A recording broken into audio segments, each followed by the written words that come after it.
afternoon, everybody, and thank you for joining us for this panel discussion today. What we want to do here is just have a casual conversation with our panelists on how you guys can go about finding new opportunities for additional efficiency and cost savings in your back office processes. So I'm Susie Yule. I actually manage the marketing for our business automation team, and I will be the moderator for the discussion today. And, just before we kick this off, we will be sending out a recording of the replay of this session. So look for that in your email inbox. And we will have some time after the main session for some Q&A. So you can type in your questions into the questions panel. And then at the end of the main presentation, we'll go ahead and take some of those questions. You can just put those to our experts and see if you can stump them. So, before we get into this main discussion here, one of the things that we find is that each of our customers are on a different stage of a digitalization journey. So some of you guys might use Open Invoice only, and some of you guys might use more of our solutions together. Maybe you're looking to implement a little bit more automation or looking for advanced analytics. So what we hope here is that each of you guys will walk away with at least one new idea on how you can evaluate your own systems and processes to find these new opportunities, and just even how to go about vetting new technologies that will further your digitalization progress. So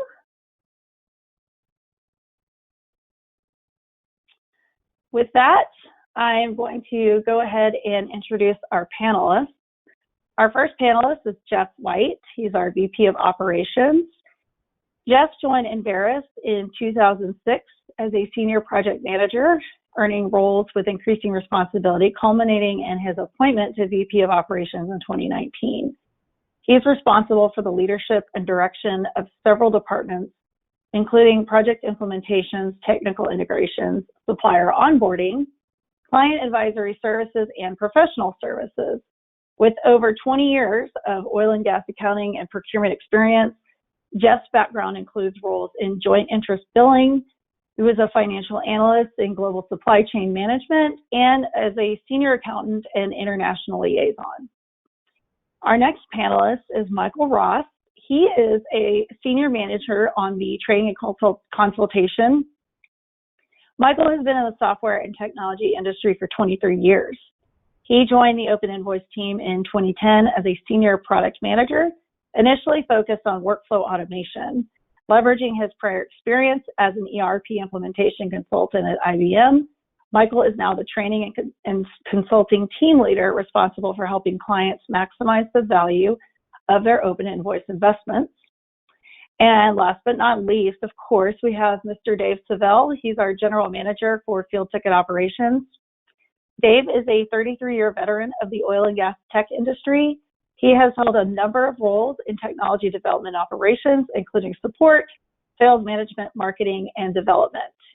And in 2000, Dave left Halliburton and co-founded Digital Oilfield, running U.S. operations from its inception, and he was on hand for the first deployments of Open Invoice. All right, so let's kick off this discussion. Dave, I'm going to pick on you first. You've worked with the Open Invoice team since its inception, and you've led the launch of our digital field ticketing solution. So when a company is looking to uncover new opportunities for efficiency or cost savings, what's a fundamental thing that every company needs to do to even get started with this effort? Yeah, thanks, Susie. Yeah, this really has been an interesting ride. When I think back, we launched Open Invoice in the year 2000. I think the first commercial implementation, the first transaction was in 2001. And we made a lot of assumptions back then. And one of the assumptions was that invoicing is probably a pretty straightforward process. And it can't vary a lot between organizations. So if we develop an application that works for one company, it should work for most, because after all, they're only invoices. Well, we quickly found out that that's not accurate at all. And it is remarkable how different workflow processes can be from operating company to operating company. And if you're in an organization that's gone through some pretty complex changes, such as acquisitions or reorganizations, you can find that even the individual processes within the company might change depending on what business unit they're in or what the nature of the operation is. And one very specific example I can think of is that with the digital ticketing solution within Enverus called OpenTicket, we implemented it at one of our customers and very quickly found out that even more so than the invoice process, the field ticketing process can vary greatly between the different parts of the organization.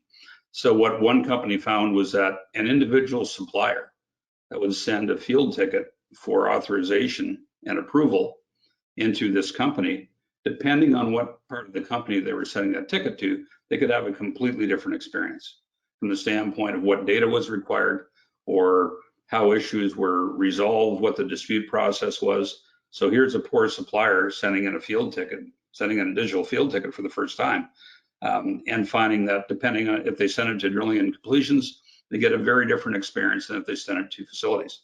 Things such as if I dispute an invoice, one part of the organization wanted all the digital tickets to also be resubmitted prior to the invoice. So this led to an inordinate amount of time, effort, and churn, and a lot of confusion. So a piece of advice to any organization that's going through the digitalization process is really understand what your processes are, and more importantly, how they might vary within your organization. And look at it, benchmark it, and you can figure out that when we do go to a digitalization of any part of that element, you can actually compare what the current state is versus the previous state, and actually measure what type of performance improvements you can undertake. Awesome. Well, that's a good start to our discussion. Thanks, Dave. So, Michael, you help Open Invoice customers evaluate their current processes and workflows, and you help create a strategic plan to improve them. So, what advice can you share on finding areas for improvement? Yeah, so once you find and understand those processes Dave was talking about and understand the variations across the different org units, one of the things to look at is, are there opportunities to standardize and make things consistent so that your suppliers can work with your company in one direction, so that if you've got invoices that move from one business unit to another through the process, everybody understands the same thing. The other piece that you want to look at is look to see where you've got bottlenecks in that processes or waste in terms of people that are duplicating actions. So whether it be somebody that at each step of the approval, are they all doing the same rate validation and the same validation to the tickets?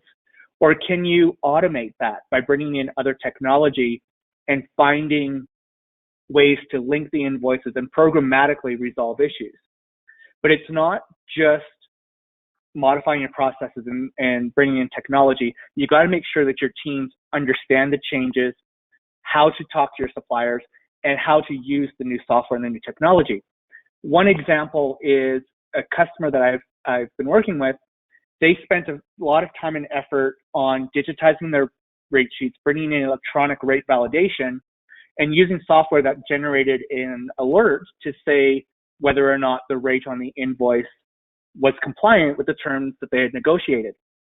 But they forgot to tell their invoice approvers what that alert meant.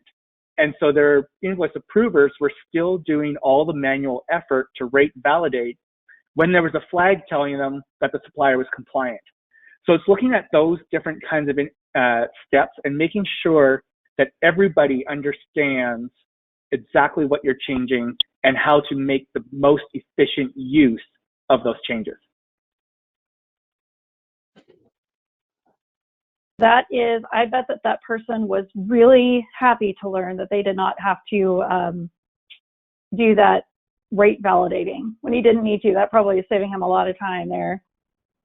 So Jeff, when we talk about automation, we're essentially saying that a software will complete an action like automatic invoice approvals, for example, without an AP person or someone in operations having to actually touch the invoice.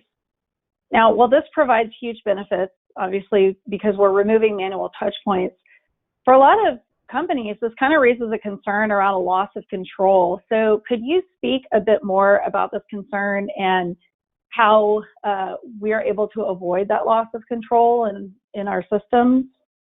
Yeah, absolutely, Susie. And I understand why organizations would have some concern regarding auto approvals. A lot of companies get very nervous whenever they see an invoice that comes through and it's automatically approved without anybody physically taking any action on that invoice. And so, one thing we want to do is we want to make sure that you start off small.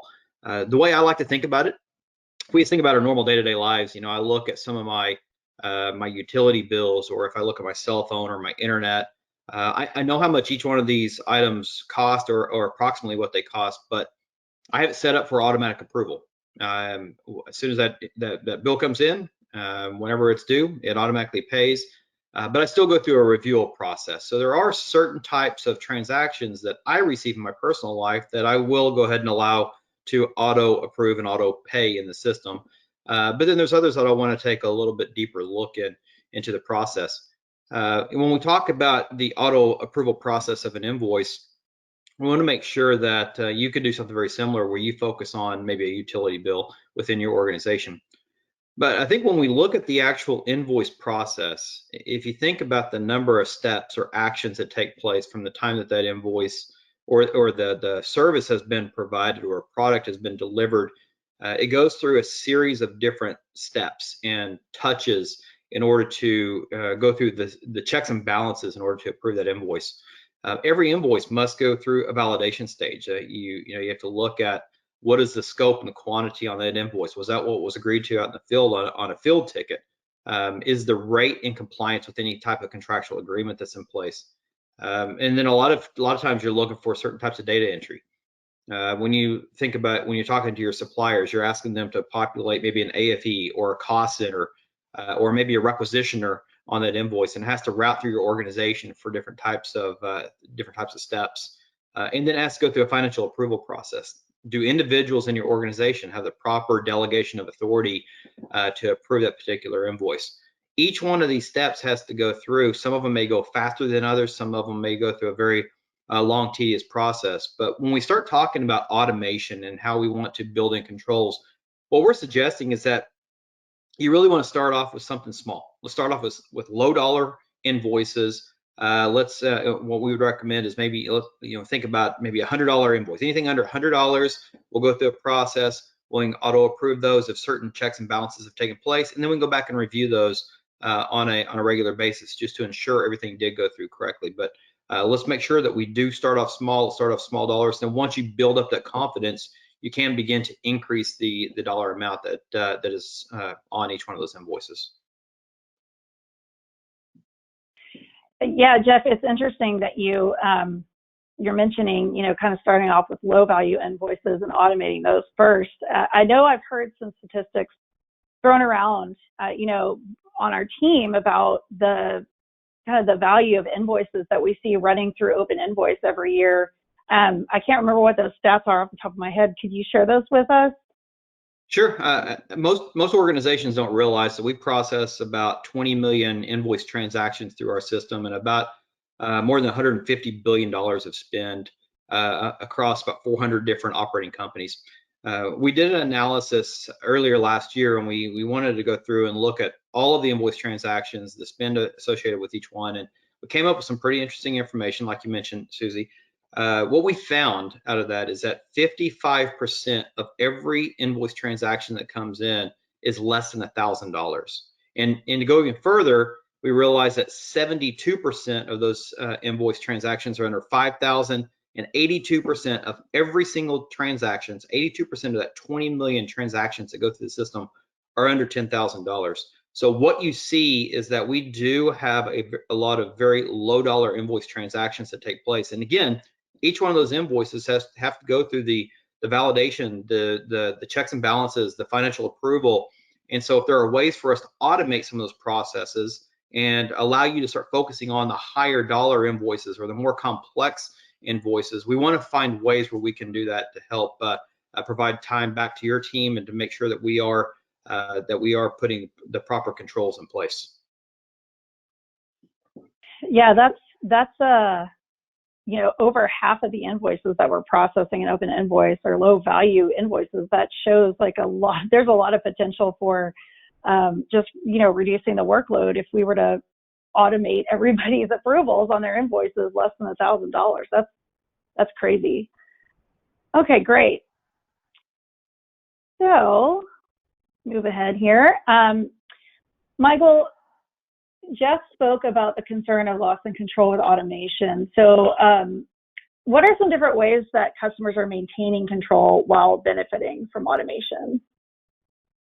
Well, there's really different types of automation depending on the type of supplier.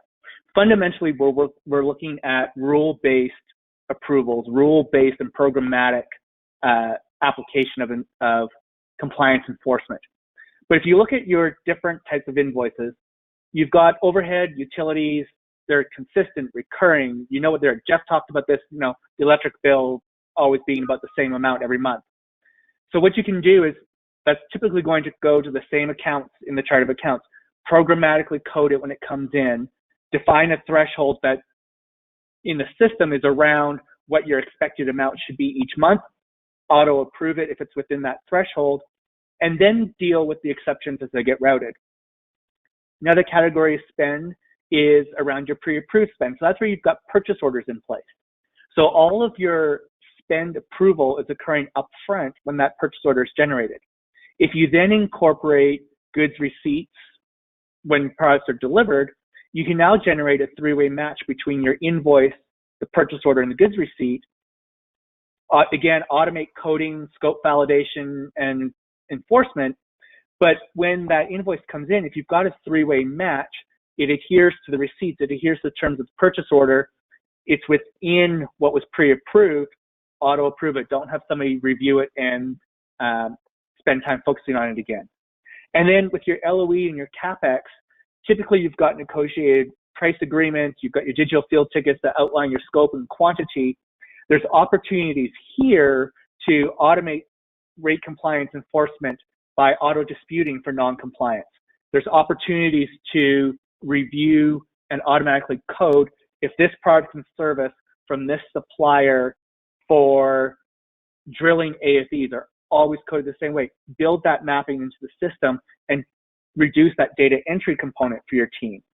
Finally, when the invoices come in and it adheres to the ticket, it adheres to the price book, depending on how your workflow is, if the invoice is being sent to the same person that approved the ticket, why are you having them review the same transaction twice, once on the ticket, once on the invoice?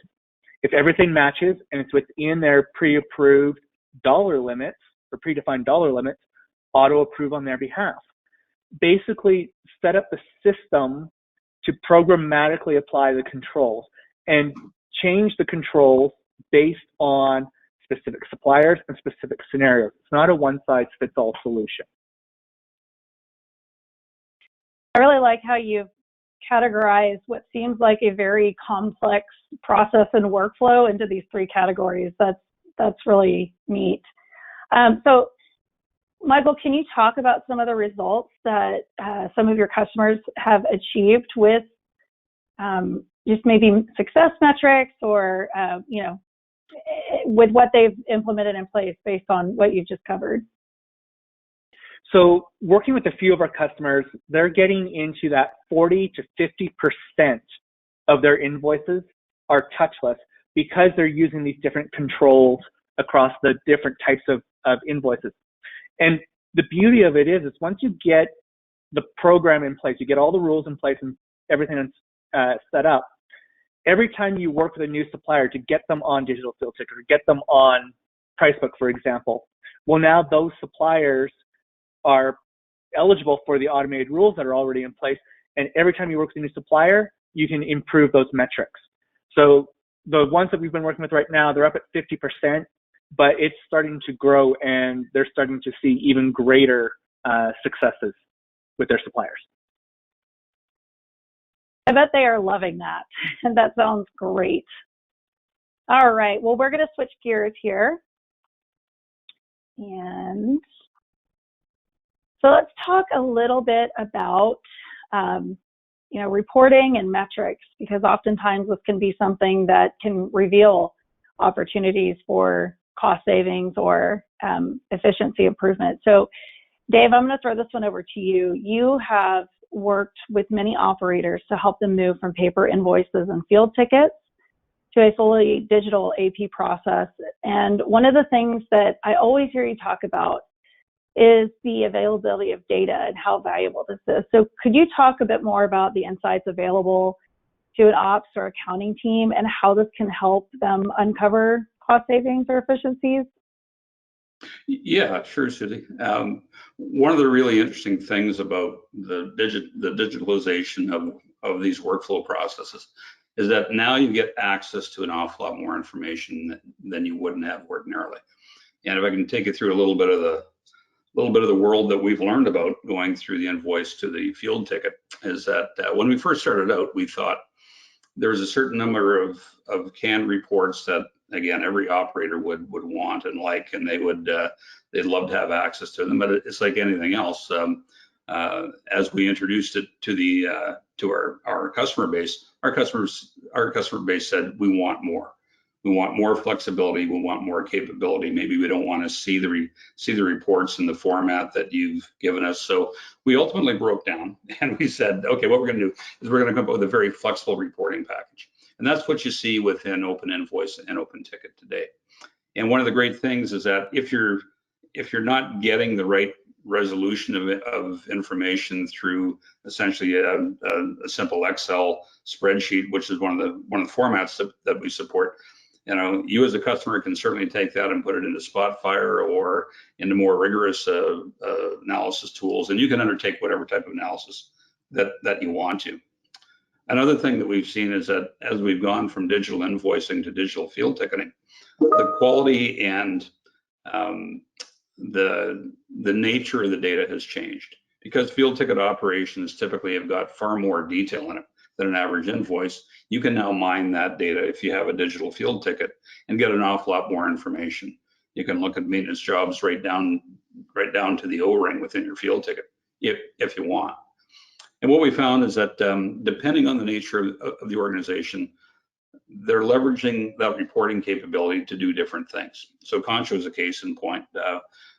They spent a lot of time and energy with digital field ticketing, looking at overbilling and fraud detection. And in fact, in turn, that was the gestation of Audit Intelligence, which is an application that we've jointly developed with Concho to basically analyze field ticket spend and figure out where there is obvious overbilling. Another case was Anadarko, and they were having challenges with accruals in West Texas. And so what they did was they actually leveraged the reporting capability within Open Ticket to be able to look at operations costs an awful lot earlier in the overall cycle. And what they were able to do is actually reduce their accrual errors by 80%. So there's different ways and different manifestations of using the reporting capability to actually analyze different things. And it's really up to you as an organization to what level that you want to undertake it and what the opportunities are for you.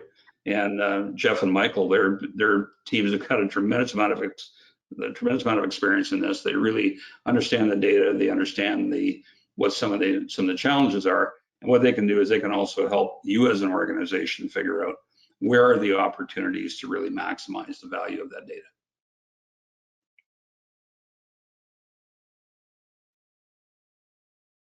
Great.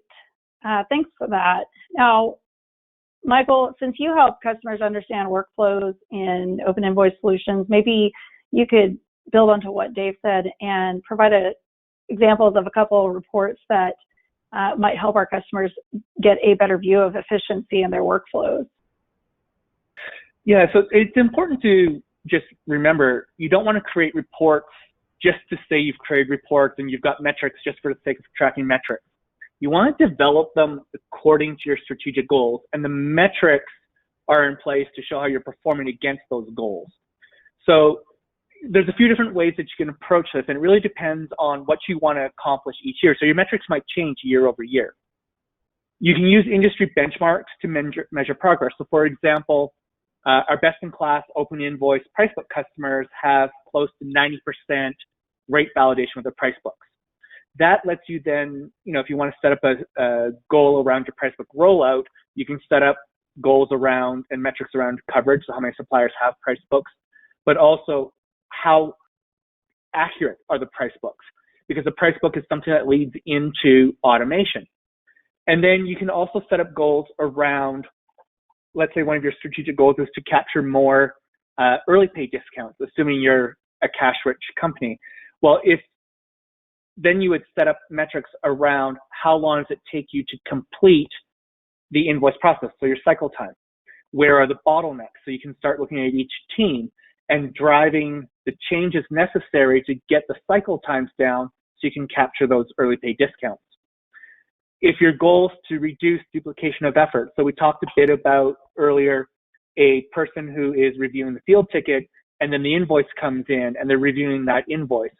Well, this is where you can start to put goals in for automation effort or reducing the number of touches on an invoice if you've got a complex approval chain and where you route things through. And so it's really important to focus on one or two things at a time, set your goals, set the metrics. Once you reach those goals, then look to see what other opportunities those unlock and then build metrics for the next round of goals.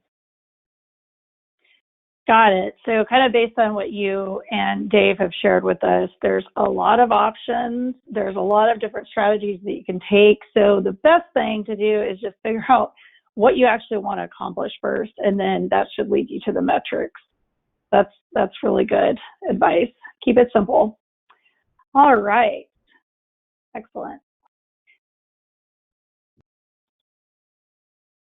Now, we know that sometimes after companies take a look at their current tech stack and processes that you might realize that it's necessary to actually invest in additional technology in order to close the digitalization gap so that you can actually maximize efficiency. And there's different drivers for this, like company growth is one that I can think of off the top of my head. So Dave, do you have any advice for companies that are coming to this realization that they need to invest in some new technology? And what do you suggest as far as the best way to vet these different options? Yes, one of the things that I recommend and wholeheartedly endorse, quite honestly, is talk to your peers. We're a remarkably collaborative industry. When you think about the amount of technical expertise that is actually shared between operating companies, be it at SVE conferences or in various user conferences, companies tend to be very open with the successes that they've had and how they've adopted technology. And they're actually typically very, very proud of it. They realize that operating companies, they don't compete on the efficiency of their business automation versus each other, but they all see value in actually making the back office business automation as efficient as possible. So there tends to be a lot of collaboration between peers. I'd say that if you've hit a spot where you think, yeah, I think I've done a lot, but I think that there's an opportunity to actually do more. And that do more might be acquiring more technology. That do more might be having a good hard look at how you've deployed the technology that you actually have. So I would recommend is, besides talking to Enverus, we've got lots of good ideas, but at the same time, talk to your peers. Talk to those companies that have actually gone through the process and have got a good understanding of the investment they've made, the change management challenge they had to overcome, and where they ended up. And what you might find is that you might be thinking that this is the problem I'm trying to solve, but when you talk to your peers, you find out there's other problems I can solve. And it's really got to it won't take much in terms of investment to make a very significant return on that investment. So that would be my recommendation. I love that. Michael, do you have anything to add? Yeah, and it just, don't just jump in and start making changes for the sake of making changes. Review what you've got, review the options, talk to the peers like Dave said, and design your system that you get the right data and the right workflows. be prepared to make adjustments for different pieces of business and different suppliers that operate differently, and even the different types of invoices.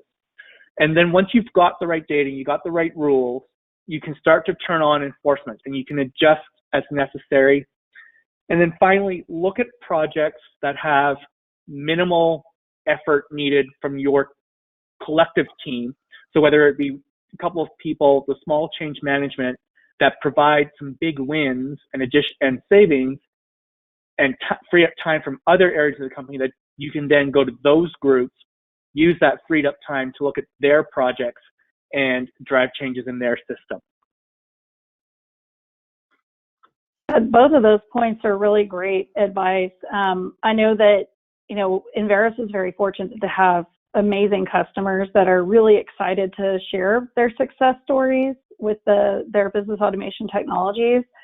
So I think, Dave, you're spot on with what you're saying about talking to your peers. And I can say, if you guys are, if somebody on this call is considering a specific solution, we have a lot of customers that have volunteered to be reference customers. So we can always connect you with somebody to chat with. And Michael, I love your point about just prioritizing projects for quick wins. That is a really great way to just get something started that can seem a bit overwhelming. Perfect. All right, so I know one area of opportunity that we're actually seeing more and more operators consider, just for time and cost savings when we have restricted resources, is outsourcing certain tasks. So Jeff, could you provide some examples of when it might benefit a company to outsource processes? Absolutely. I think when we've all seen a lot of changes and challenging times in the past year. One thing I would recommend is that I would consider outsourcing any type of repetitive task that you have inside your business that you cannot find a way to automate. Or if you're looking for ways to automate, you could also outsource the expertise to help you get to that function. Always think of ways of how you can increase the productivity within your organization. And if outsourcing helps with that, then definitely make that a consideration. I would say another benefit is, unfortunately, last year we saw several organizations go through the downturn, and there were layoffs that occurred in these organizations. And we had a lot of organizations reaching out to us. They're asking for help, asking how can we assist, because there was still a lot of work that needed to take place, and they did not have the resources on staff that could help out. So this was an opportunity for us to jump in and to assist companies where needed. But it's also getting to the point now that we've been through several months of working remotely, where organizations are coming back and they're saying, hey, listen, we're starting to see activity return to our business. We're not quite sure we want to rehire in these particular areas yet. Consider outsourcing some of that functionality. And if it makes sense that to outsource half of a full-time equivalent versus hiring a full-time person on, then that's where we could jump in and we could help out. One of the areas where we're seeing a lot of benefit and a lot of people reaching out and asking for assistance is around price book automation. Price book automation is a very critical step in your invoice process, but we do hear from a lot of companies it's very tedious, and they just don't have the resources to manage the relationships with the suppliers, to go back and forth and work on gathering the right information in the application. And that's where we've been able to help out. We've been able to really work with companies on the price book automation. And in addition to just doing the tactical portion of it, we're also working with companies to increase the amount of spend that's covered by the price book and looking for ways to reduce the out of compliance invoice.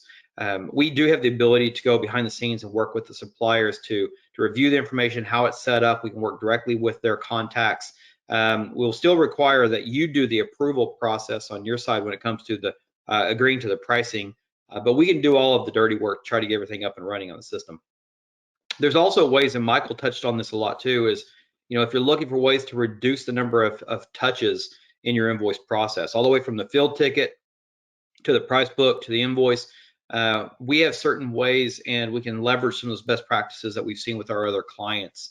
Like Susie, you mentioned earlier, We do have a lot of references, but if you want to reach out to us, we can explain what we've been seeing from other organizations and some of the best practices, or if you just want to reach out to us and get a name of someone that maybe a peer of yours that you could speak to.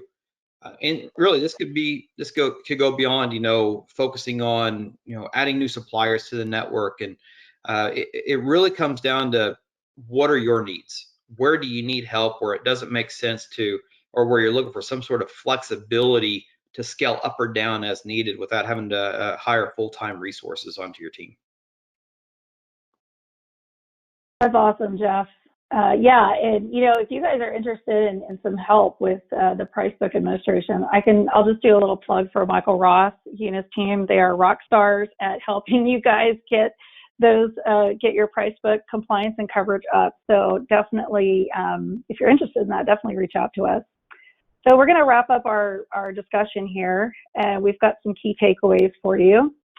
So first of all, here's the key takeaways. If you take one thing away, hopefully you found a little nugget in today's panel discussion.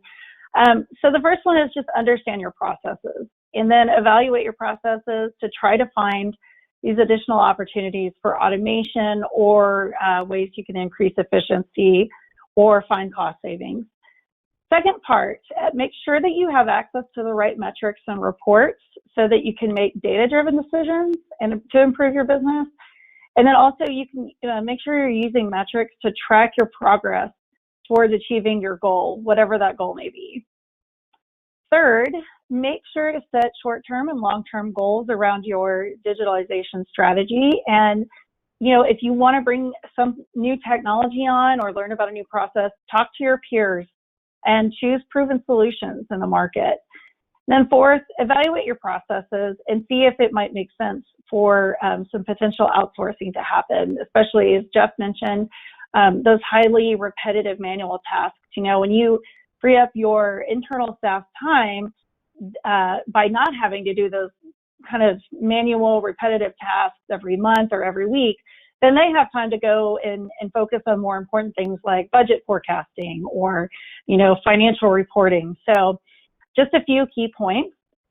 And now we are going to open it up for questions. So you guys go ahead and put your questions into the questions panel, and I'll go ahead and we'll read some of these off. Let's see here. Let me pull up our questions panel. Okay.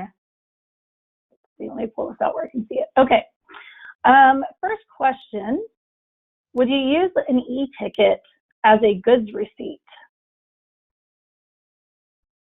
So I think this is in relation to the slide where I was talking about the different categories in the pre-approved spend where you've got a purchase order and a receipt. E-tickets can serve that purpose. Typically those are around services, and a goods receipt would often be where you've purchased physical goods and you're receiving them into inventory. It really depends on what your ERP system is and how you generate that purchase order. But often you receive against the purchase order, and then you can just push that receipt to open invoice without having to do the additional step of a e-ticket. If you've got services against your purchase order, or you've got other things in place already, we can definitely leverage the e-ticket for that three-way match. It's a little bit different process and configuration though. Great. Next question, is the smart code function still used as an effective tool for open invoice processing? It definitely is, and there's several different ways you can use it. I like to bring it into the utilities, the overhead. Smart coding works perfect there because you can build that mapping. But there's definitely other applications and lots of clients that are using it to have open invoice learn as they're working through the process. Probably its biggest win is when you don't have ticket in place, because then you can define how you want coding to automatically be applied to your invoices. Great. Oh, this next one's a good one here. What is the supplier response to things like touchless invoicing? So suppliers, Sorry, go ahead, Dave. Well, I want to say there's a number of our customers that don't even want the suppliers to know that there's touchless invoicing, but it's but it can be problematic. Yeah, and once more, and there is a kernel of truth in that from the standpoint of the of what your internal processes are like, or what your internal delegation of authority limits are. Most operators want to keep that at arm's length from suppliers. But I'll let Michael answer in terms of some concrete examples of supplier feedback. Well, and so to that point, Dave, when we're rolling out ticket and price book, we don't tell the supplier this is so that we can get touchless invoicing in place. We phrase it in terms of other benefits to the supplier, how it makes things easier for them to do their invoicing. But if you look at 2020 and how the industry changed, significant reduction in work, if you approach a supplier and say, we'd like to include you in our ticket initiative, or we would like to include you in our price book initiative, they infer, and it's sort of a right inference, that you're intending to still do business with them, because you're not going to invest in bringing them into those initiatives if you're not going to do business. And so they see that as a continuity of business opportunities. Given the competition, they want to work with you to be a supplier of choice, but also they know that if they can create an invoice and it's compliant and they can see the alerts prior to submission, that it's more likely to be approved within the window and they can be paid on time. So even though we don't talk about zero touch, we do talk about the ability to make the invoices be approved faster, which then gets to the point where the operators can meet payment terms. So now the suppliers can start to forecast their cash flow better and better manage their business, because it takes out the risk of the churn of disputes and rework to get the documents prepared. Yeah, it's great. It sounds like it's really a win-win situation for everybody. Next question. How do I get started on figuring out where I need to focus? Reach out to us and ask for a free business review. Yeah, and I'll kind of give Michael a little bit of credit here. He can quickly pull up and develop a business review for each organization that's actively transacting on open invoice. If you're also if you're utilizing our workflow, if you're on open ticket, he can provide an overview of where you stand today, and that's something we can kind of show you where you are, and we can also compare that to what best in class looks like, and then we can begin the discussion. You know, where do you want to go with your organization?